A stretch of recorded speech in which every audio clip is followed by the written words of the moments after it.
वाराणसी में आज मेरा दूसरा दिन था। काशी की इन गलियों में यूं ही घूम रहा था और महादेव हर मोड़ पर थे। हर मंदिर में शिव, हर हवा में बम बम।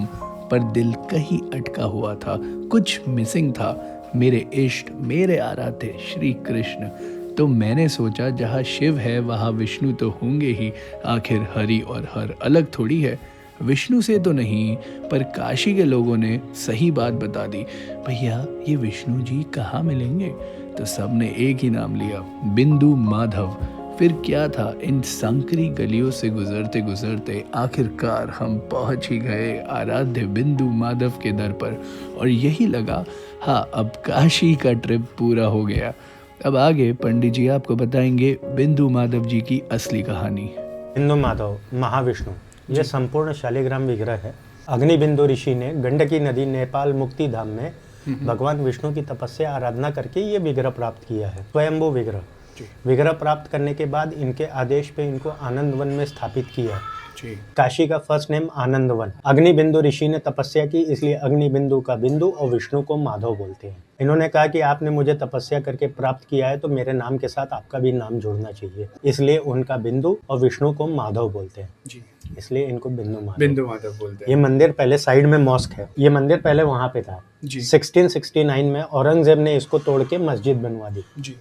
1672 में छत्रपति शिवाजी महाराज महाराष्ट्र के वो यहाँ आए, उन्होंने ये मंदिर का निर्माण कराया और इनको पुनः स्थापित किया। 69 में जब मंदिर तोड़ा था उस समय जो तत्कालीन पुजारी थे उन्होंने पूरी प्रतिमा और ये शालिग्राम को नीचे गंगा में छुपा के रखा था। 3 इयर्स 69 से 72 तक। 72 में मंदिर का निर्माण होने के बाद इनको गंगा से निकाला और शिवाजी महाराज ने पुनः स्थापित किया। नीचे पंचगंगा घाट है, 5 नदियां उसमें मिली है, गंगा यमुना सरस्वती किरणा धूत पापा। गंगा यमुना सरस्वती प्रयागराज से आई है, किरणा धूत पापा नीचे मिली, इसलिए ये पंचगंगे नद तीर्थ स्थान पंचगंगा घाट है। काशी में टोटल 80 घाट्स हैं, जिसमें 5 मुख्य घाट है तान दान तर्पण श्राद्ध करने के लिए। 80 घाट, केदार घाट, दशाश्वमेध, मणिकर्णिका, पंचगंगा। लास्ट है आदिकेशव, उसमें वरुणा नदी मिली, 80 में 80 नदी मिली। 80 वरुणे मध्य इसका नाम वाराणसी।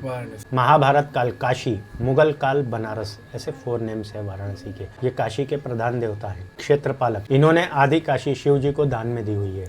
जब ये आनंदवन में थे उस समय शिव जी को आनंदवन बहुत पसंद आया, तो उन्होंने विष्णु जी से प्रार्थना की, आग्रह किया कि मुझे भी आप यहाँ स्थान दीजिए जी। तो विष्णु जी ने कहा कि आप मेरे हृदय में बसते हैं, मैं आपके हृदय में बसता हूँ, आपको स्थान क्या देना। इन्होंने अपने वाहन गरुड़ को बेच के शिव जी को यहाँ बुलाया और इनको आधा आनंदवन काशी दान में दे दी। मणिकर्णिका घाट से 80 घाट शिव काशी है। अच्छा। मणिकर्णिका से इधर लास्ट घाट आदिकेशव, ये विष्णु काशी है। ऐसा 2 खंड में है, वो केदार खंड है, ये विष्णु खंड है। काशी में 3 मुख्य देव हैं, बिंदु माधव, काल भैरव, काशी विश्वनाथ। बिंदु माधव क्षेत्रपालक, काल भैरव क्षेत्र रक्षक, काशी विश्वनाथ मोक्षदायक। भारत में पंच माधव स्थापना है जी। काशी में बिंदु माधव, प्रयाग वेणी माधव, रामेश्वरम सेतु माधव, पिठापुरम काकीनाडा आंध्र प्रदेश कुंती माधव, श्रीरंगम रंगनाथ सुंदर माधव, ऐसी पंच माधव स्थापना है। ये हरि बोल। हरे कृष्ण प्रभु जी, बहुत बहुत धन्यवाद। पंडित जी की बातों से ये तो समझ आ गया कि विष्णु कितने करुणामयी है। उन्होंने काशी का आधा हिस्सा अपने प्रिय शिव को दे दिया और आज बिंदु माधव के दर्शन के बाद दिल पूरा हो गया और अब लगता है कि काशी पूरी हो गई है। हरे कृष्णा कृष्णा कृष्णा हरे हरे, हरे राम राम राम हरे हरे। हरि बोल।